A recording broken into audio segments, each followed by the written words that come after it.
The best revenge is to be unlike him who performed the injury. Did you know that every day, in every interaction, there's a hidden battlefield? It's the unseen struggle of manipulation versus authenticity, where our minds and hearts are the prizes to be won. It's not just in the movies or dramatic novels, it's in our offices, our homes, and even in the palm of our hands through our phones.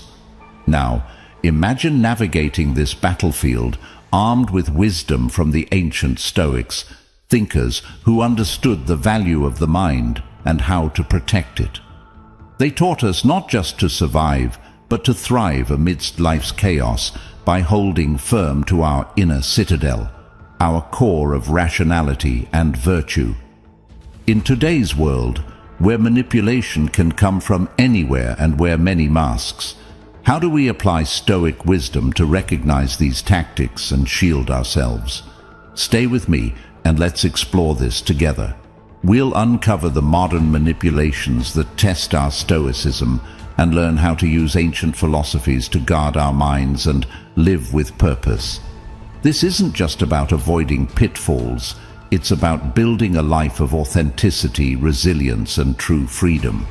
So, if you've ever felt played, pushed, or just plain puzzled by the actions of others, you're in the right place. Let's dive into this journey of empowerment together, guided by the timeless wisdom of the Stoics, and transform the way we interact with the world around us. And before we embark on this journey together, I'd like to ask a small favor. Hit that subscribe button. It's a simple click for you, but it's a huge support for us. Also, I urge you not to skip any part of this video. You're here because you're not like the rest.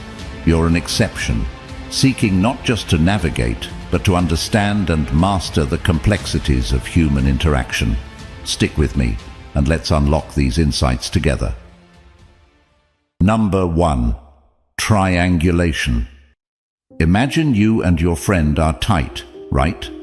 Then there's this third person who comes along, and suddenly your friend starts sharing things you said in confidence, or worse, twisting your words to create a narrative that pits you against each other. It's like being back in a schoolyard drama, but with higher stakes because, as adults, the emotional fallout can be way more severe. You start to question your judgments, your friendships, even your sense of reality. It's as if you're playing a game where the rules constantly change, and you're always a step behind. The real kicker? Often, you don't even realize what's happening until you're knee-deep in doubts and feeling totally alone in the middle of a crowd. Stoics like Marcus Aurelius and Seneca taught us the value of inner peace and the importance of understanding our reactions to external events. When faced with triangulation, a Stoic approach would be to observe the situation with detachment, recognize the manipulation for what it is, and refuse to let it disrupt your inner serenity.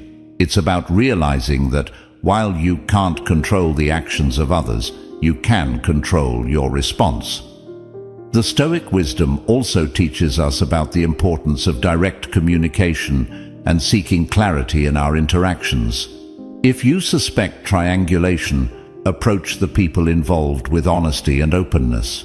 Often, bringing hidden things into the light can dissolve the shadows of manipulation. So remember, in the face of triangulation, your best allies are your sense of self, your ability to question the narrative being spun around you, and your commitment to maintaining direct and transparent relationships. It's not about avoiding the leak in your boat, but knowing how to patch it up quickly and keep sailing forward, guided by the stars of wisdom and integrity. Number 2. Double bind. In real life, it manifests in situations where you're damned if you do and damned if you don't. Each option laid out before you seems to lead to some form of critique or disappointment, effectively trapping you in a cycle of perpetual wrong choices. Here's a classic example. Imagine being encouraged to share your thoughts and speak your mind, to bring your true self to the table. So, you muster up the courage, you open up, and bam, you're criticized or dismissed for doing just that. It's confusing, right? It's as if you're being told to jump into the pool, but the moment you do, you're scolded for getting wet. This tactic is a favorite for manipulators because it keeps you off balance. You start second-guessing yourself, your decisions, even your perceptions. The ground beneath you feels shaky because the rules seem to change based on the whims of someone else. Stoicism also teaches us about the dichotomy of control, a concept that's incredibly useful here. It's about understanding what is within our control and what isn't. Your actions, your responses, your integrity, these are under your control. Other people's actions, including their attempts to trap you in a double bind, are not.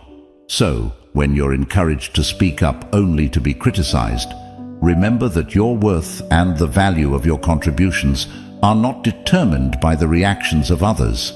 They are determined by your own commitment to speaking and acting with integrity.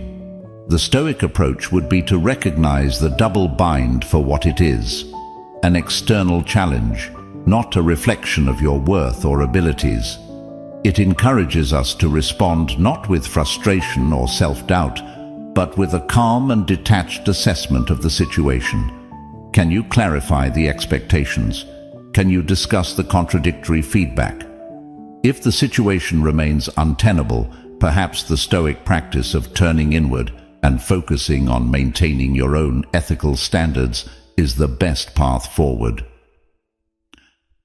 Number 3, projection. This can be particularly insidious because it not only confuses you, but can also make you doubt your own actions and feelings. For instance, if someone is feeling guilty about their own dishonesty, they might accuse you of being the liar. Or, if they struggle with jealousy, they might insist that you're the one who can't be trusted. It's a defense mechanism, a way of avoiding the discomfort of facing their own shortcomings by making them about someone else, namely, you. Stoicism encourages us to question the validity of the accusations being projected onto us. Are they a true reflection of our character or actions, or are they a mirror reflecting someone else's issues? By maintaining a clear sense of self and staying grounded in our own truth, we can deflect these unfounded projections without allowing them to penetrate our peace of mind. Marcus Aurelius reminds us to meet others' faults with compassion and understanding. Recognizing projection for what it is, a sign of someone else's inner turmoil, allows us to respond not with anger or defensiveness, but with patience and empathy. This doesn't mean we accept the projection as true or let it slide without address. Instead, we can gently but firmly refute the false accusations and, if possible, encourage the projector to reflect on their own behavior. The Stoic approach to dealing with projection also involves recognizing the limits of our responsibility. We are responsible for our actions, our integrity, and our responses. We are not responsible for carrying the emotional baggage that others try to unload onto us. This distinction is crucial for maintaining our emotional well-being in the face of projection. In dealing with projection, it's also helpful to maintain strong personal boundaries.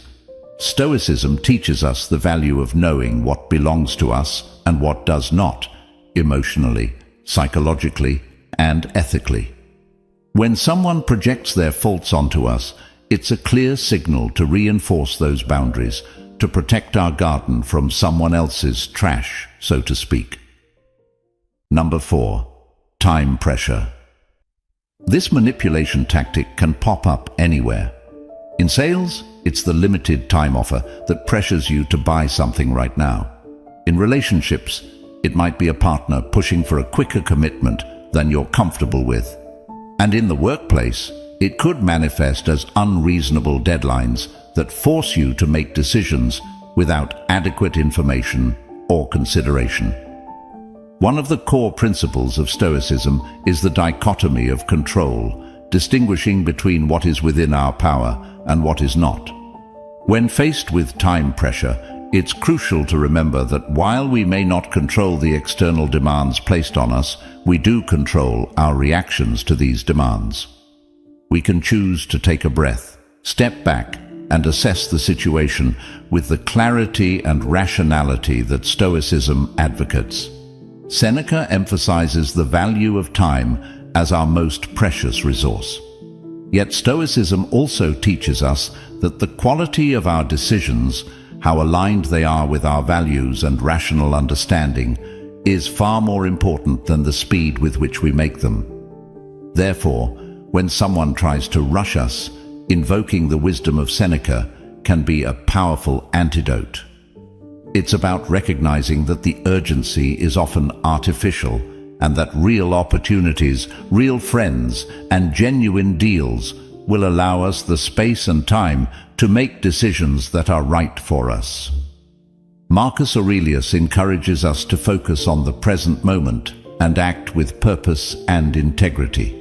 This Stoic practice can be incredibly helpful when dealing with time pressure. By staying present and not getting swept up in the frenzy of a ticking clock, we can maintain our composure and make decisions that reflect our true selves and our genuine best interests. The Stoic approach to time pressure also involves practicing courage, the courage to say no, the courage to ask for more time, and the courage to stand by our decisions, even if they go against the grain of urgency imposed by others. It's about having the strength to resist the wave of immediacy and choose the path that aligns with our reasoned judgment and personal values. Number 5. Inconsistency. This tactic is particularly jarring because it plays with our basic human need for stability and predictability in relationships. When someone's behavior towards us is inconsistent, it triggers a deep sense of unease. We're wired to seek approval and a sense of belonging, so when these are given and then abruptly withdrawn, it leaves us craving more, trying to figure out the puzzle and, inevitably, walking on eggshells. The Stoics teach us that our happiness and peace of mind should not depend on external factors, including the behavior of others. Seneca advises us to anchor our happiness in our own virtue and reason, rather than in the approval or disapproval of others. Epictetus reminds us that we have the power to choose our responses to external events. When faced with inconsistency, we can choose to stay centered, reminding ourselves that the only thing we truly control is our own thoughts and actions. This doesn't mean we become indifferent or uncaring about how others treat us. Instead, it means we don't let our emotional well-being be at the mercy of someone else's fluctuating moods. Practicing Stoicism in the face of inconsistency means cultivating a sense of self-worth that is independent of external validation. It involves recognizing that while we may desire consistency and clarity in our relationships, we don't need them to be content or to feel good about ourselves. Marcus Aurelius encourages us to find tranquility within ourselves, regardless of external chaos.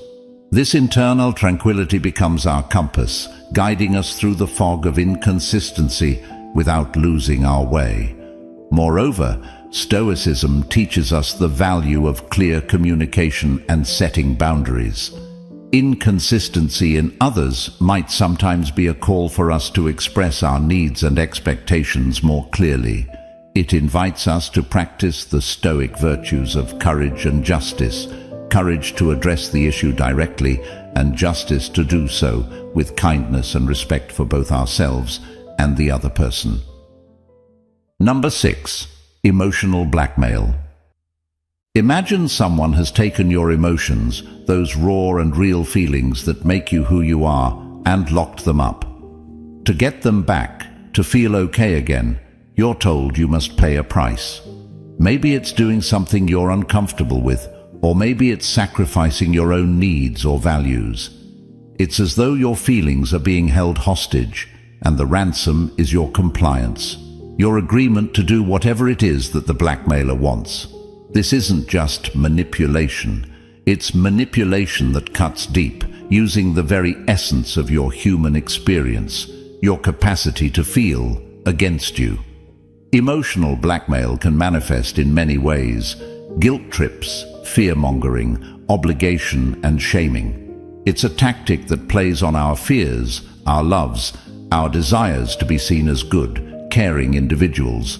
But here's the thing: real love, real respect, they don't come with strings attached. They're not conditional on meeting a set of demands or sacrificing your well-being for someone else's desires. Stoicism reminds us that while we cannot control the actions or demands of others, we can control our reactions to them. We can choose not to play the game. Marcus Aurelius teaches us about the importance of living in accordance with nature, which includes being true to our own nature, our own character. When someone attempts to use emotional blackmail against us, they're asking us to act against our nature, to betray our own values and integrity for the sake of their desires. The Stoic response is to hold firm to our principles, to act with virtue, and to maintain our inner peace and dignity, regardless of external pressures. Stoicism also teaches us about the importance of compassion, both for ourselves and for others. In the face of emotional blackmail, it's crucial to extend compassion to ourselves, to recognize that it's okay to feel upset or conflicted, but also to remember that we don't have to act on those feelings. It's equally important to try and understand where the other person is coming from, as their actions are likely driven by their own pain or unmet needs. However, understanding does not mean acquiescing. We can offer empathy without sacrificing our autonomy. Number 7.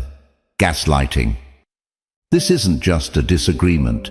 It's an attempt to make you question your perception of reality itself. That's gaslighting. It's a form of manipulation so subtle and insidious that it can shake the very foundations of your confidence, making you doubt your memory, your sanity, even your truth. Gaslighting can come in many forms: denying something you know happened, contradicting your feelings, or dismissing your concerns as irrational or overly sensitive.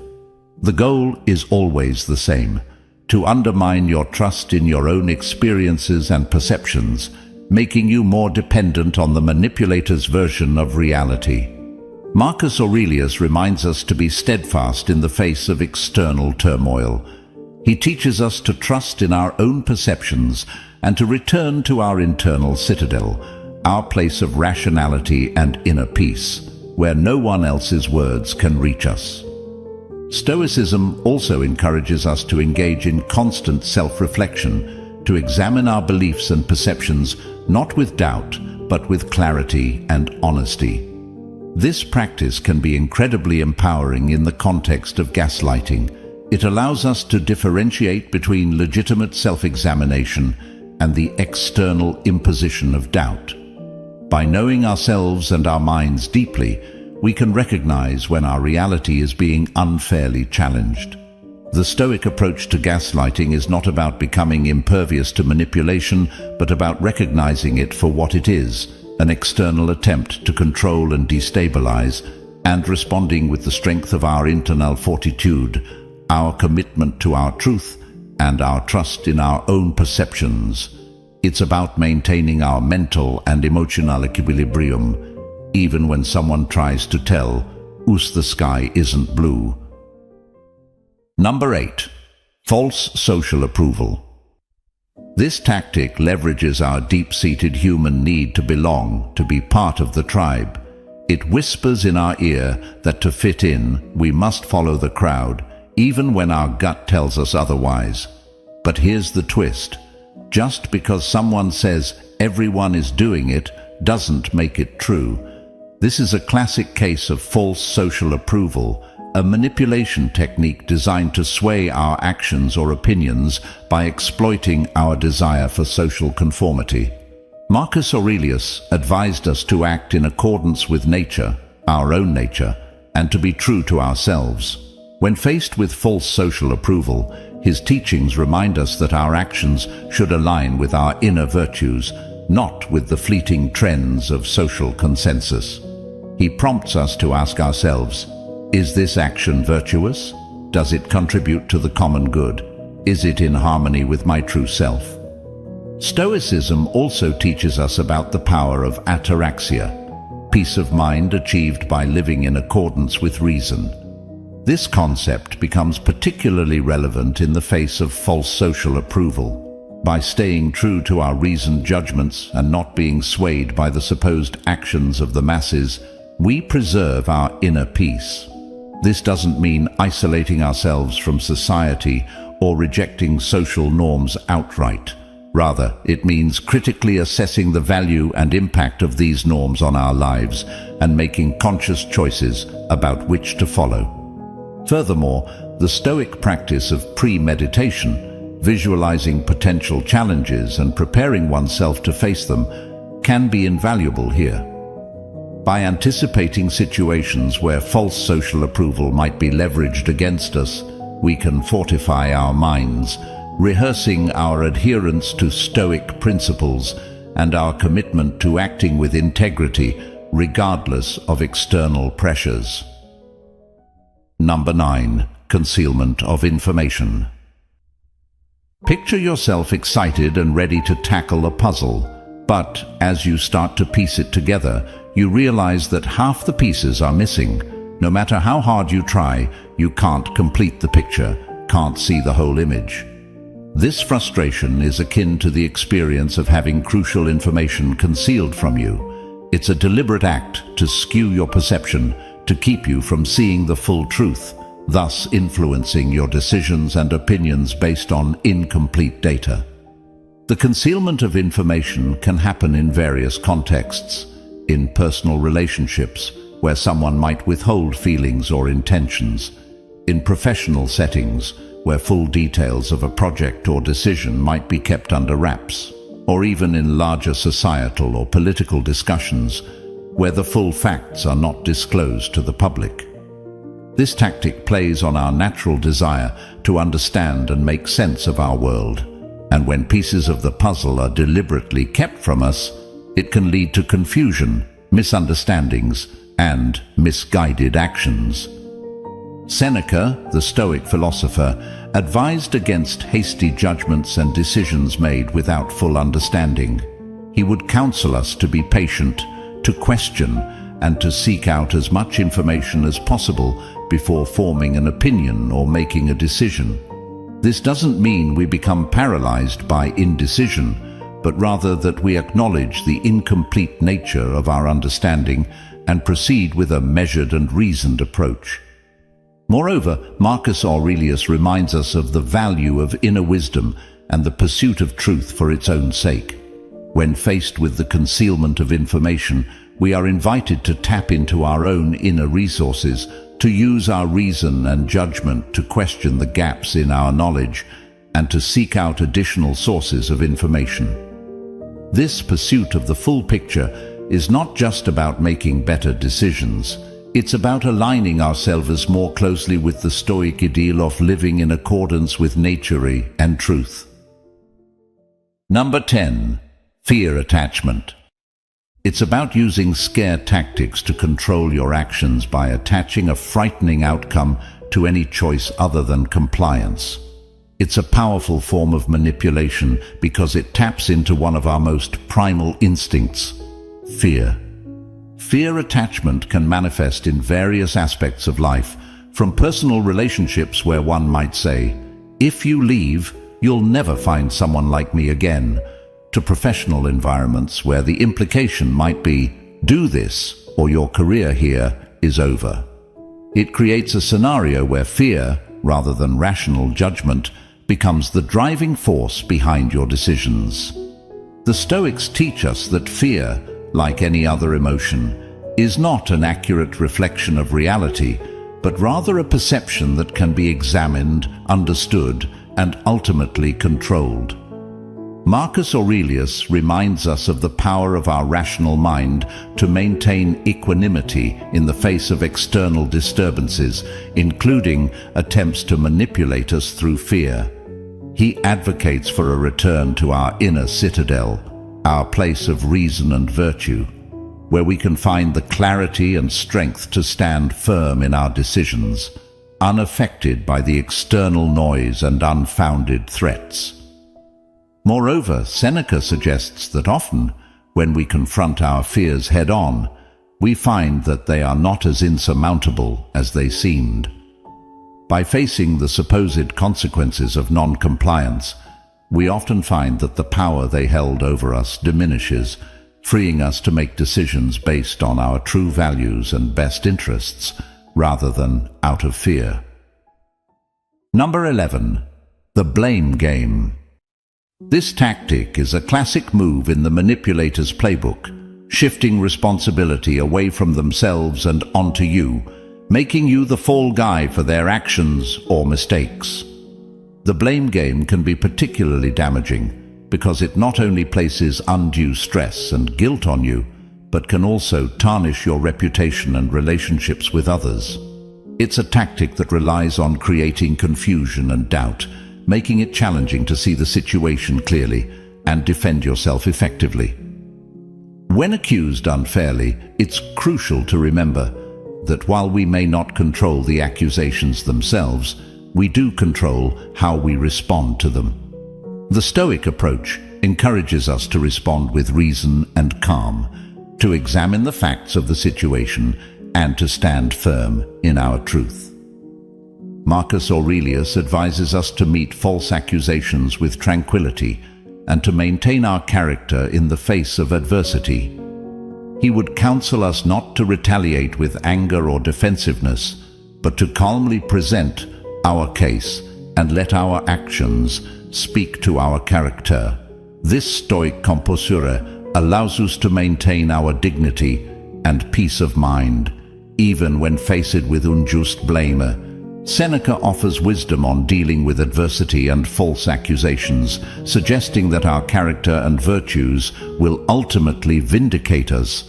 He advocates for patience and understanding, recognizing that sometimes the truth takes time to emerge.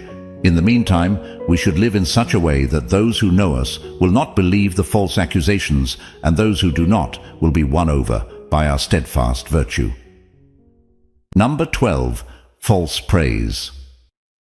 This is where flattery is used not as a form of sincere kindness, but as a tool to lower your defenses and make you more susceptible to manipulation. False praise can be particularly tricky to navigate because it plays on our natural desire for approval and validation. It's sweet on the surface, making us feel seen and appreciated, but the underlying intent is to influence our actions or decisions to someone else's advantage. It requires a discerning eye to differentiate between genuine compliments and flattery with an agenda. Stoicism teaches us the value of self-awareness and the importance of basing our self-esteem on our own judgments and virtues, rather than on external approval. It encourages us to question the intent behind the praise and to maintain our equilibrium, whether we're being criticized or complimented. Marcus Aurelius reminds us to be indifferent to the opinions of others, whether they are negative or positive, focusing instead on living according to reason and virtue. When we receive praise, the Stoic approach would be to appreciate it, but not to let it sway us from our path or cloud our judgment. It's about understanding that true worth comes from our actions and character, not from the flattery of others. Epictetus highlights the importance of discernment, of being able to distinguish between what is truly good, actions in accordance with virtue, and what merely appears to be good, like empty praise. He would advise us to examine the compliments we receive. Do they align with our own understanding of our virtues and actions, or are they attempting to manipulate us into acting against our best interests? Number 13. Victimization. This is a complex tactic because it plays on one of our most noble instincts, the desire to help those in need. It puts you in a bind where saying no can feel like abandoning someone in their hour of need, even when your gut tells you that their distress might not be as straightforward as it seems. Stoicism teaches us the importance of wisdom, the ability to see things for what they truly are. It encourages us to look beyond the surface, to question the narrative being presented, and to discern whether our help is genuinely needed or if we're being manipulated under the guise of victimhood. Marcus Aurelius urges us to act with kindness and justice, but also with wisdom. He would counsel us to extend our empathy judiciously, ensuring that our desire to help is not being exploited for manipulative ends. Stoicism doesn't call for a hardening of the heart, but for a sharpening of the mind, to see when our virtues are being turned against us. Seneca, with his insight into the complexities of human relationships, reminds us that true help does not always mean giving others what they want, but what they truly need. Sometimes the most compassionate response can be to encourage self-sufficiency and resilience, rather than acquiescing to demands that serve only to entrench the manipulator's victim narrative. The Stoic practice of reflection is also invaluable here. By reflecting on our interactions, we can better understand when our empathy is being exploited. This reflection allows us to set healthy boundaries, offering support in ways that are truly helpful without becoming enmeshed in manipulative dynamics. Number 14. Intentional silence. This is commonly known as giving the cold shoulder. Imagine you're in the middle of a conversation, and suddenly the other person goes silent, refusing to acknowledge your words, your presence, even your very existence. This isn't just an awkward pause, it's a deliberate act, using the absence of communication as a weapon. This silence is heavy, loaded with unspoken messages meant to make you feel invisible, unworthy, or anxious, pushing you into a corner where you're left questioning your actions and your value. Intentional silence can be profoundly disconcerting because it attacks a fundamental human need, the need for connection and acknowledgement. When someone chooses to withhold these, it's not just communication that's being denied, it's recognition and validation. But here's an essential truth to hold on to. Silence can say more about the person employing it as a tactic than it does about you or your worth. So, how does Stoicism help us face this chilling silence? It teaches us that our worth and our peace of mind come not from external validation, but from living in accordance with our own values and principles. Marcus Aurelius advises us to focus inward, to find tranquility and self-assurance in our own judgments and actions, rather than being swayed by the approval or disapproval of others. When faced with intentional silence, this Stoic principle encourages us to reflect on our own integrity and self-worth, independent of the acknowledgement from those around us. Seneca offers wisdom on patience and endurance, virtues that are particularly relevant when navigating the terrain of intentional silence. He teaches us that sometimes the best response is to maintain our dignity, to continue living virtuously, and to let our actions speak for themselves. In doing so, we demonstrate that our self-esteem is not hostage to others' willingness to communicate. Moreover, Stoicism encourages us to extend compassion, even towards those who use silence as a weapon. This doesn't mean we accept poor treatment or diminish our worth. Rather, it means we recognize that such behavior often stems from the other person's struggles or inability to communicate effectively. From this place of understanding, we can choose to respond with empathy, seeking to bridge the gap without compromising our self-respect. As we close this chapter of our Stoic journey together, remember, in the vast tapestry of human interaction, manipulation may weave its threads around us. but it is the strength of our own character, the clarity of our reason, and the steadfastness of our virtue that determine the pattern of our lives. I invite you to watch one of the suggested videos on the screen. Let's keep this conversation going, delving deeper into the wisdom of the Stoics and cultivating a life of virtue, resilience, and profound peace. Thank you for walking this path with me today, for being an integral part of the Stoic Journal. See you soon.